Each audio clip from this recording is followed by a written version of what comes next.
Esta mañana vamos a leer Jueces 2. Nos quedamos desde el capítulo, desde el versículo 6, desde el versículo 5, así que ahora vamos a comenzar con el versículo 6.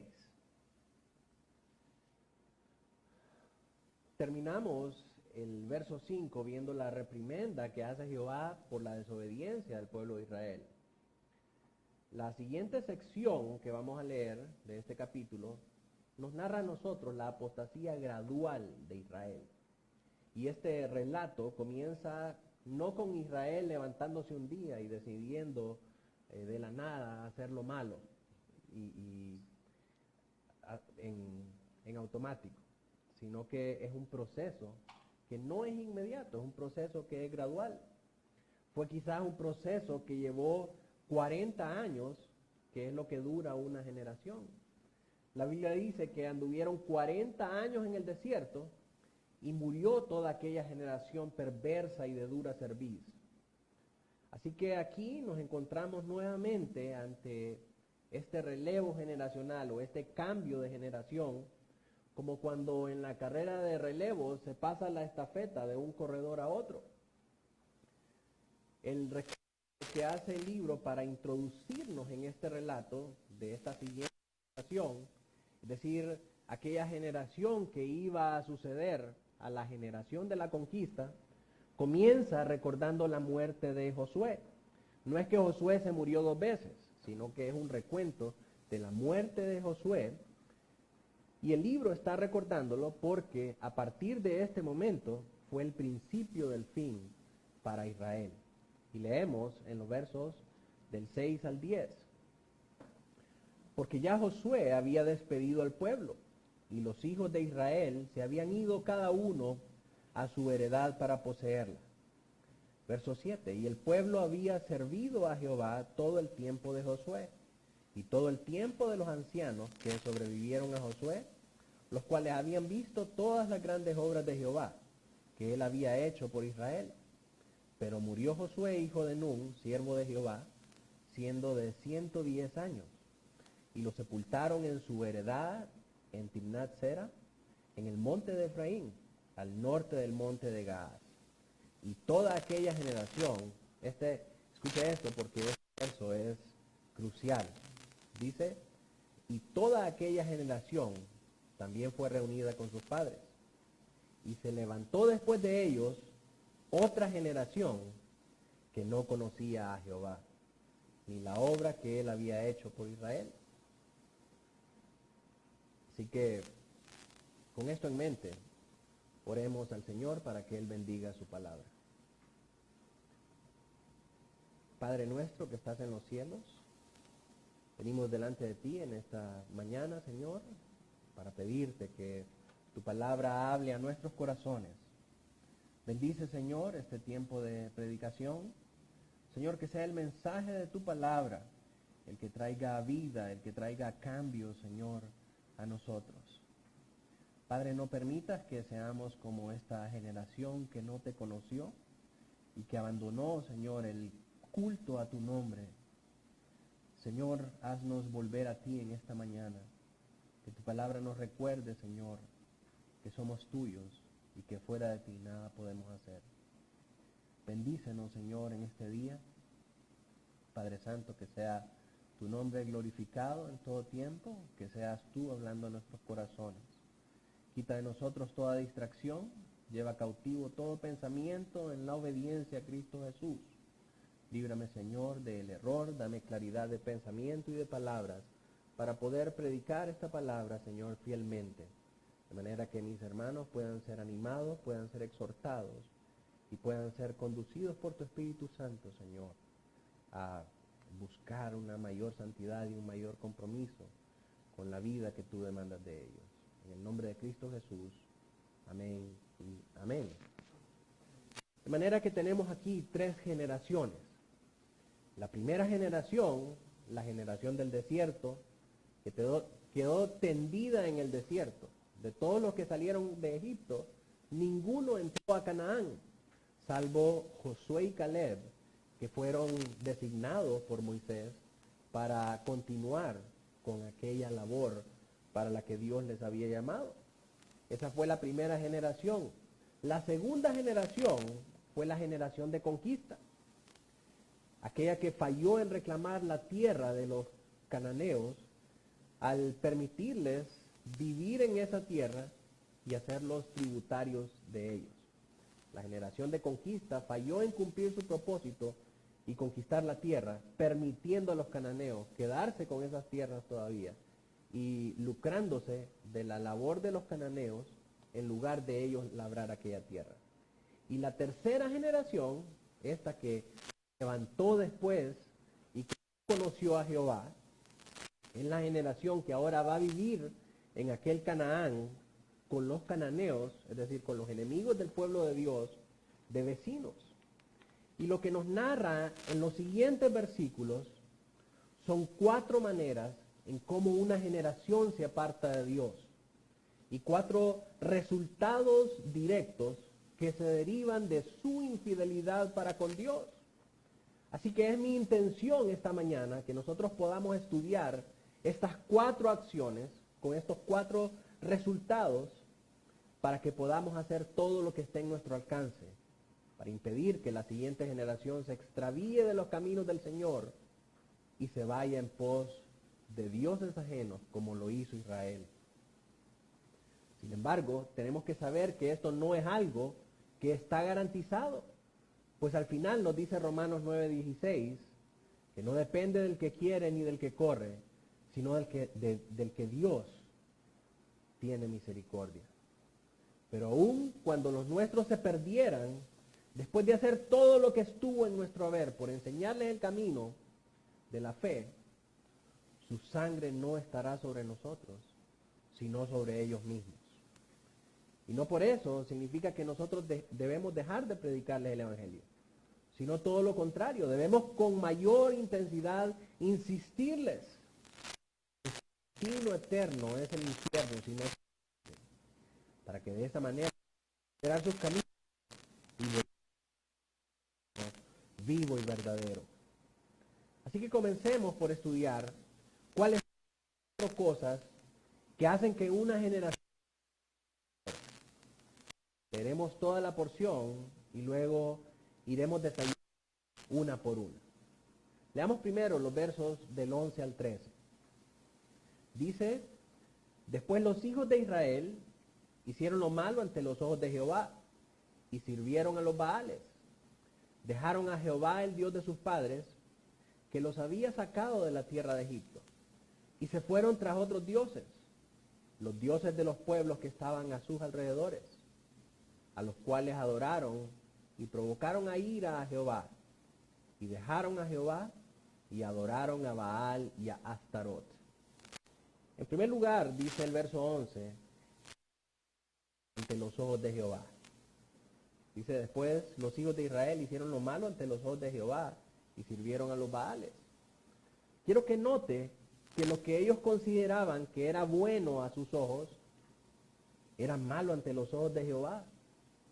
Para ellos era bueno ser prácticos, ser relevantes, ser inclusivos, ser exitosos, pero para Dios no lo era, porque Dios estaba viendo adelante en el futuro y sabía lo que un poco de tolerancia del pecado puede significar para todo el pueblo. No podemos dejar que nuestro criterio de lo que es bueno norme nuestra perspectiva de lo que es bueno. Si permitimos que nuestra opinión de lo que es bueno norme nuestro pensamiento, vamos a terminar como el pueblo de Israel en este libro de Jueces, haciendo lo que bien le parecía a cada uno delante de sus ojos. ¿Y a qué lo llevó eso? Lo llevó a una guerra civil y a una inmoralidad aún mayor que la que existía entre los pueblos cananeos. Entonces esa perspectiva del bien no puede proceder de nuestro corazón. Y esta, mis hermanos, es la misma historia de hoy en día. Los jóvenes se han apartado de los caminos del Señor por hacer lo que es bueno delante de sus ojos. Cuando comparan lo que es bueno delante de sus ojos, según su propia perspectiva de su corazón, con lo que Dios ha dicho que es bueno, repudian a Dios al decir que Dios es intolerante, que Dios es excluyente, que Dios es selectivo, que es un misógino, que es un patriarcal, esclavista y cuantas cosas se les ocurre. Dios dice que Él creó al hombre y a la mujer, varón y hembra los creó. Y estalla la comunidad LGBT diciendo que eso es intolerante y excluyente. Dios dice, maridos, amen a sus esposas como Cristo amó la iglesia, y mujeres, estad sujetas a vuestros maridos. Y a los ojos de las feministas esto es misógino, patriarcal y esclavista. Entonces cuando los chicos de hoy miran estos argumentos, caen en la trampa de ellos al decir, en verdad, Dios está equivocado, porque para ser buenos ciudadanos debemos aceptar a todo mundo tal cual es. No es muy amoroso estar diciendo, no aceptamos tu sexualidad, no aceptamos tu liberalismo. Este argumento que esta gente usa, al decir que Dios es exclusivo, excluyente y todas estas cosas, tendría mucha razón si el centro del universo fuera el hombre. Viviéramos para agradar al hombre. Pero el centro del universo no es el hombre, sino que Dios. ¿Por qué? Porque Dios es el creador de todas las cosas. Es Dios el que dice qué está bien y qué está mal. Vivimos para agradar a Dios solamente, porque Él nos hizo y no nosotros a nosotros mismos. Por lo tanto, debemos obedecer sus leyes, debemos obedecer sus mandamientos. Proverbios 14:12 dice, hay caminos que al hombre le parecen derechos, pero su fin es un camino de muerte. Los jóvenes piensan que seguir sus filosofías humanistas va a conducir a un mundo mejor, a un mundo más tolerante, a un mundo más igualitario. Y hasta, amados, no hubo ninguna sociedad que haya mejorado suelta sus libertades. De hecho, cuando vino la destrucción. Y podemos pensar en algunas de estas civilizaciones, como la civilización griega, la sociedad romana, Sodoma. Todas ellas cayeron a causa de su inmoralidad, a causa de... Y basta con echar las nacionales que hoy en día han aprobado leyes para permitir el matrimonio sexuales, para despenalizar el aborto, para promover el torrado de la justicia social. Y estos países no son la luminaria, sino al contrario, son países convulsos y caóticos, sumidos en grandes problemas. ¿Por qué razón? Porque el concepto de lo que es bueno no es del mundo ni de nuestro universo, sino que solamente de Dios. Cuando una generación comienza a buscar lo que es bueno según el mundo y a aceptarlo como normal en su forma de vida, comienza a ser lo malo delante de los ojos del Señor. Y esa es la primera manera en la que una generación se aparta de Dios. Luego leemos en el versículo 12, dejad a Jehová el Padre, que los había sacado de la tierra de Egipto. Una generación se puede apartar de Dios, abandonando a este pueblo, a esta generación. No les bastó hacer lo malo ante los ojos del Señor, sino que lo dejaron, lo abandonaron. A ellos les pareció ridículo creer y servir en el Dios anticuado de sus padres. Ellos querían ser relevantes, como lo eran los católicos. Entonces, abandonaron. En el verso 10, la generación no conoció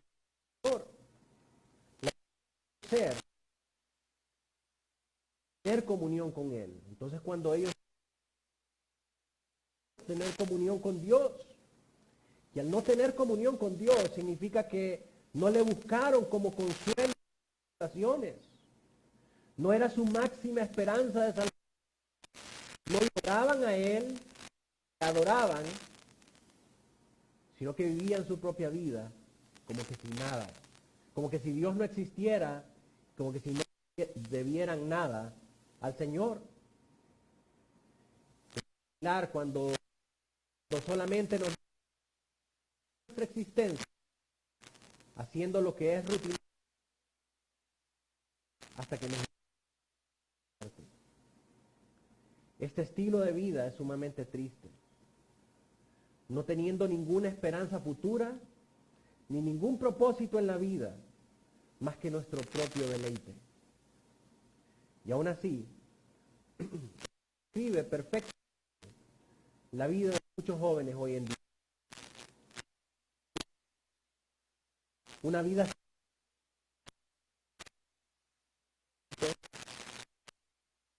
quieran morir esto porque han dejado un vacío en sus vidas que ellos piensan que pueden llenar con otras cosas, pero no pueden, porque Dios es el único que puede llenar.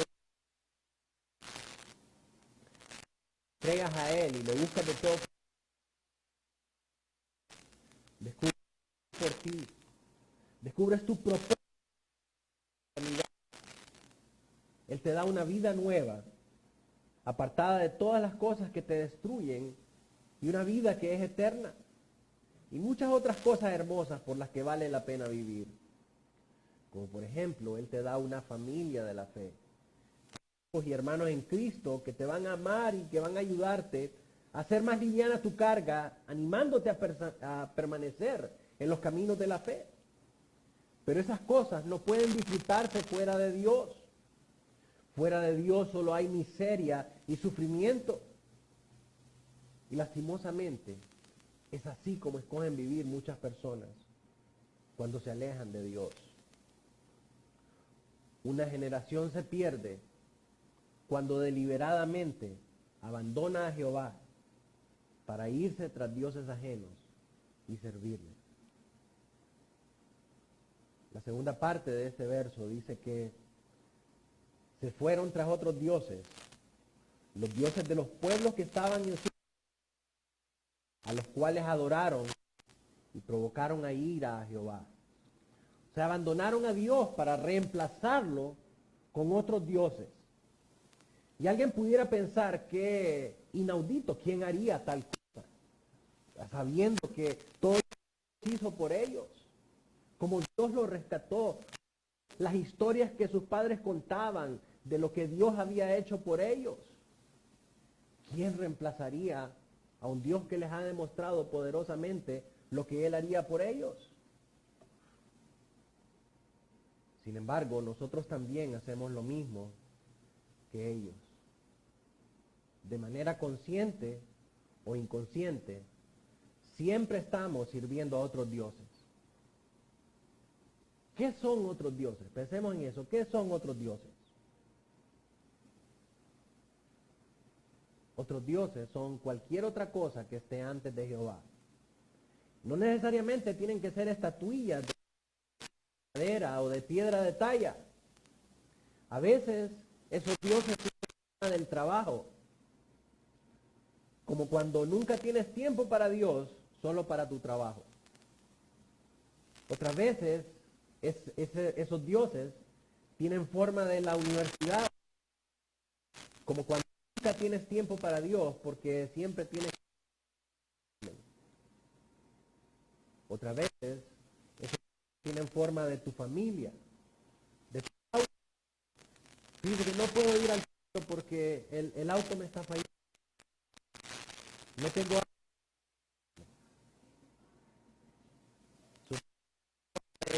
tus pasatiempos, tu profesión, tus hijos, tus posesiones y cualquier que tú te puedas escudar para no servir completamente al Señor tu Dios. esta generación amó más las cosas del mundo que a Dios.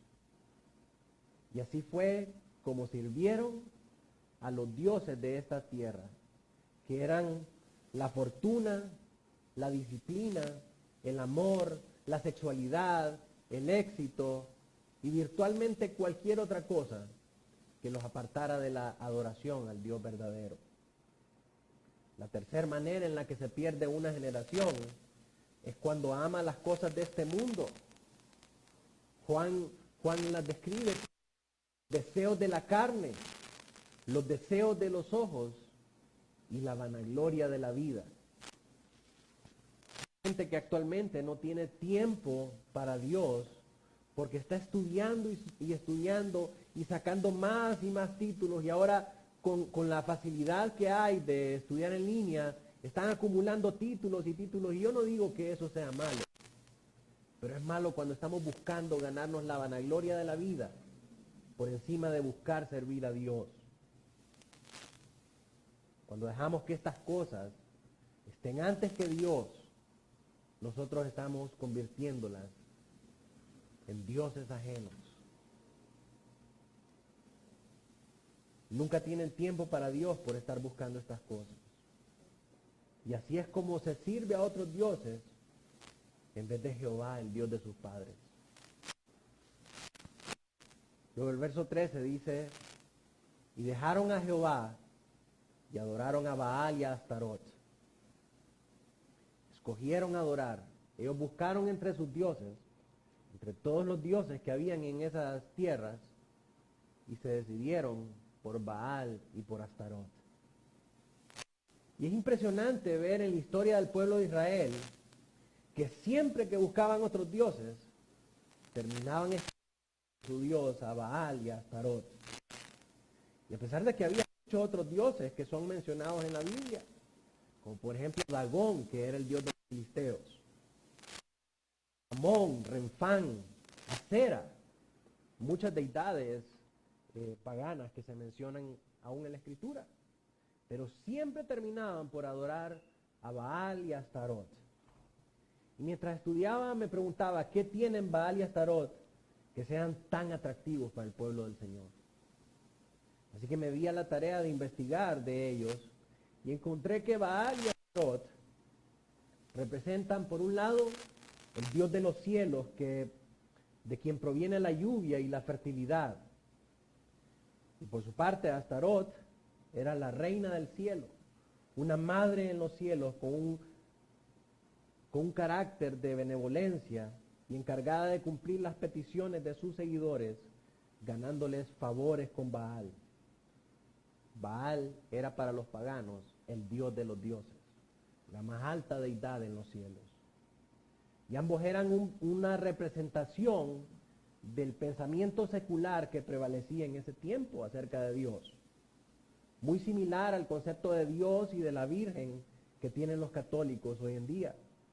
Aquel Diosito misericordioso y complaciente que no me exige nada más que hacerle sacrificios en días festivos y cuyo propósito es únicamente complacer mis caprichos y mis deseos. Ese es el Dios que tiene este siglo. Ese es el concepto errado de Dios que muchos tienen. Mientras que Astarot, o la madre en el cielo, es aquella madre que sabe lo que es amar a un hijo. Por lo tanto, nos sentimos más identificados con ella que con aquel tirano de los cielos. Baal y Astarot son dioses acomodados a nuestras propias conveniencias y por eso eran tan atractivos para Israel. Baal significa Señor. Ellos adoraban a Baal pensando que era Jehová. O sea, sustituían el significado y la manera en cómo las Escrituras presentan al Dios de los cielos, al Dios verdadero, sustituyéndolo por Baal. El concepto social, el concepto secular de Dios. Sin embargo, su versión de Dios, versión acomodada a sus vidas totalmente depravadas. ¿Quién querría un Dios que les exige vivir en santidad y no disfrutar de las cosas buenas de la vida. Eran buenas según su propio concepto de lo que era bueno. Así que el pueblo de Israel no solo hizo lo malo delante del Señor, sino que abandonó a Jehová como su Dios, se fue detrás de dioses ajenos y reemplazó a Jehová por Baal y Astarot. Su propia versión, según ellos, mejorada de Dios, pero en realidad era una versión depravada, degradada de Dios. Y estas son las 4 maneras en las que una generación se aleja de Dios. Por hacer lo que es malo delante de los ojos de Jehová, por abandonar a Jehová su Dios, por servir a dioses ajenos y por degradar la imagen de Dios, el Dios de las Escrituras, y conformarlo al Dios de este siglo, un Dios que es conforme a las perversidades de su propio corazón. El resultado de la infidelidad de Israel lo leemos en los versos 14 y 15. Dice, y se encendió contra Israel el furor de Jehová, el cual los entregó en manos de robadores que los despojaron y los vendió en manos de sus enemigos de alrededor. Y no pudieron ya hacer frente a sus enemigos. Por donde quiera que salían, la mano de Jehová estaba contra ellos para mal, como Jehová había dicho y como Jehová se lo había jurado, y tuvieron gran aflicción. La infidelidad de Israel provocó 4 acciones de parte de Jehová en respuesta a su maldad. En primer lugar, dice el verso 14, que se encendió la ira de Jehová. Uno de los argumentos más grandes cuando nosotros leemos versos como este es: ¿cómo puede un Dios bueno, un Dios de amor, estar airado? ¿Cómo puede un Dios amoroso estar enojado? Aunque es un Dios amoroso, es un juez justo, santo y perfecto.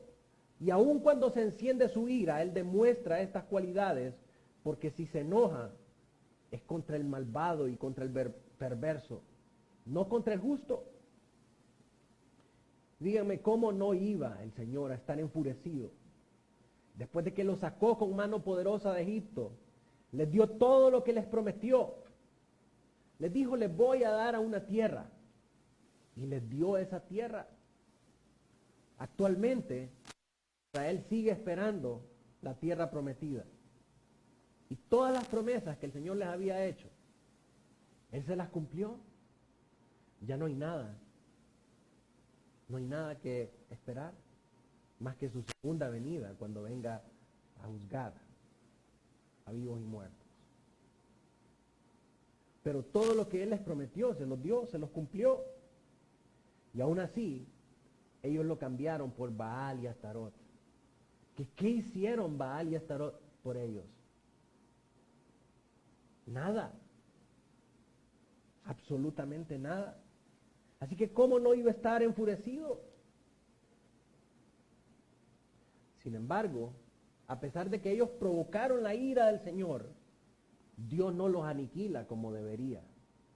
Dios no los destruye como debería, porque son su pueblo y Él tiene un pacto con ellos y Él les juró que cumplirá. Ahora, esto no nos da derecho a pecar libremente, es decir, bueno, Dios no nos va a destruir aunque seamos perversos y aunque hagamos todas las maldades que querramos. Dios no nos va a destruir porque somos su pueblo y Él tiene un pacto con nosotros. Sí, no nos va a destruir, pero tenemos que saber que si somos hijos, si somos parte de ese pueblo, Él nos va a disciplinar hasta que nos volvamos a Él de todo corazón.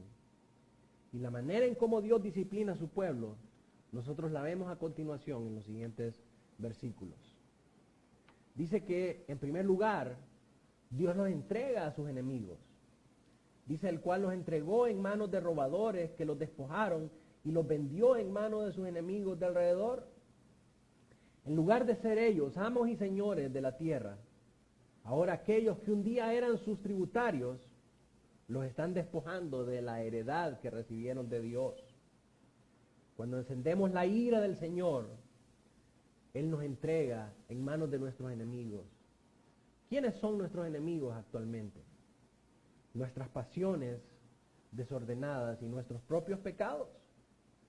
Romanos 1:28 nos dice, y como ellos no aprobaron tener en cuenta a Dios, Dios los entregó a una mente reprobada para hacer cosas que no convienen.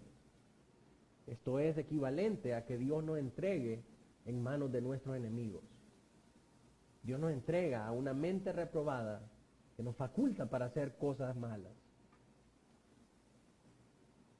Dice también que no pudieron ya hacer frente a sus enemigos. Aunque quisieran vencerlos, ya no podrían, porque Dios ya los entregó en manos de ellos. Esto es como cuando coqueteas con el pecado, tanto que ya estás tan comprometido que no puedes salir de él. Comenzaste con una cerveza, 2 cervezas, un six-pack, 2 six-pack, y cuando menos acuerdas, eres alcohólico. Al principio ellos tenían a los cananeos bajo sus pies, pero después los cananeos se alzaron y ya no pudieron hacerle frente. Ya no pudieron vencerlos. De conquistadores pasaron a ser conquistados por aquellas pequeñas cosas que ellos toleraron. La moraleja de esta historia es que uno termina siendo esclavo de aquellas pequeñas libertades que uno se permite tener. Cantares 2:15 nos dice que las pequeñas zorras echan a perder los grandes viñedos. Todo pecado, mis hermanos, tiene un punto de no retorno. Por eso debemos procurar, con la fuerza del Señor, no caer en las trampas mortales del pecado. Un adulterio comienza con pensamientos impuros. Debemos atacar esos pensamientos antes de que se vuelvan. Las pequeñas zorras terminan destruyendo todo el viñedo. Israel pensó que tendría al cananeo todo el tiempo de tributario, pero las consecuencias que le trajo dejarlo de la tierra terminó siendo la perdición del pueblo. Finalmente, el verso 15 nos dice, donde quiera que salían, la mano como Jehová había dicho, como Jehová tuvieron gran aflicción. Realmente la necedad desemboca en aflicción por parte de Jehová. Todo es bonito cuando la estamos gozando, pero cuando ya nos comienzan a tocar la bolsa, la familia, la salud y todo lo que nosotros estimamos preciado, ahí sí comenzamos a invocar el nombre del Señor y a preguntarle, Señor, ¿por qué yo? ¿Por qué a mí? ¿Por qué permites que esto me pase a mí? ¿Por qué a los malos no les pasa nada, solo a los buenos? Nos volvemos tan insensatos y tan necios que no podemos ver la maldad de nuestro propio corazón.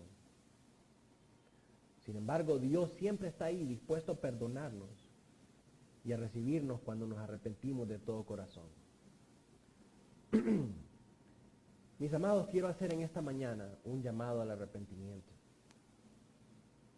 Si no queremos ser abatidos por la mano del Señor, de tal manera que no podemos vencer a nuestros enemigos, estamos entregados a la ira de Dios.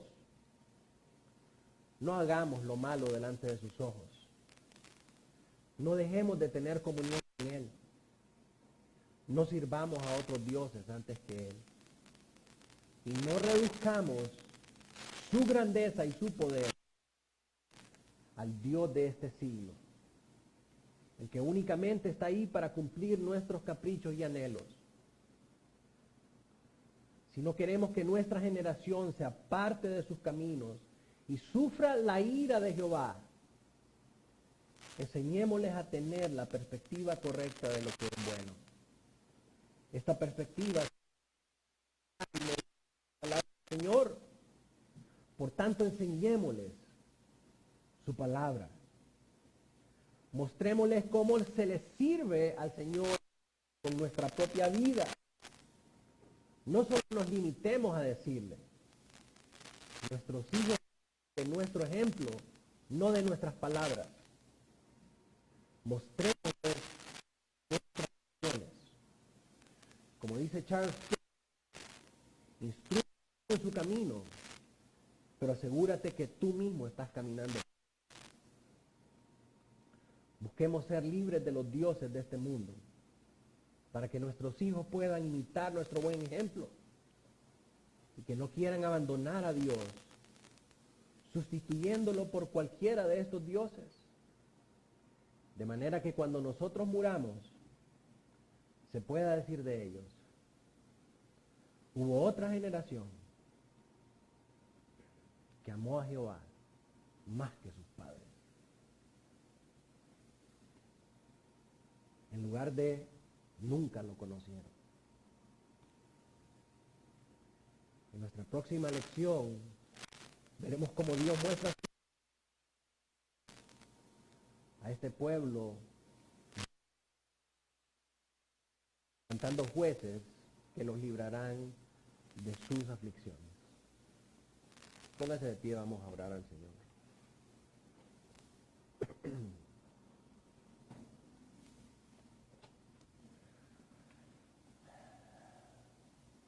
Padre Santo, Dios eterno, te damos las gracias en esta mañana por haber hablado a nosotros acerca de la necesidad de afirmar a nuestra generación en tus caminos. Padre, ayúdanos en esta mañana a poder ser ejemplo para ellos, no haciendo lo malo delante de tus ojos, Señor, no abandonándote como nuestro Dios, dejando de tener comunión contigo, Señor, para servir a los dioses de este mundo. Y Padre, no degradando la grandeza de tu poder y tu santidad, acomodándola, Señor, a nuestra propia perspectiva de lo que es Dios. Padre, no permitas que caigamos en estas provocaciones, como lo hizo el pueblo de Israel. Señor, no queremos encender tu ira. No queremos, Señor, que nos entregues a nuestros enemigos,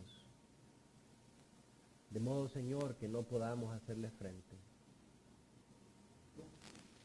Y que venga sobre nosotros, Señor,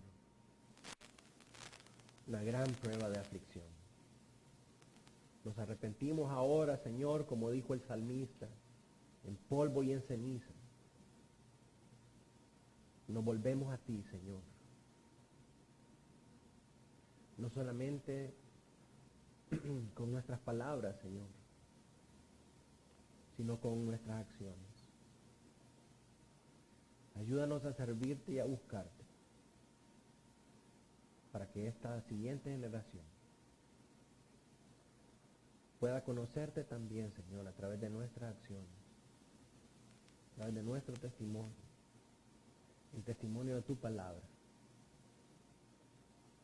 de modo que no se aparten de ti, Señor, y te amen más de lo que nosotros te amamos. Ayúdanos ahora por tu Espíritu Santo. En el nombre de Jesús oramos. Amén y amén. Vamos a terminar entonando un canto al Señor.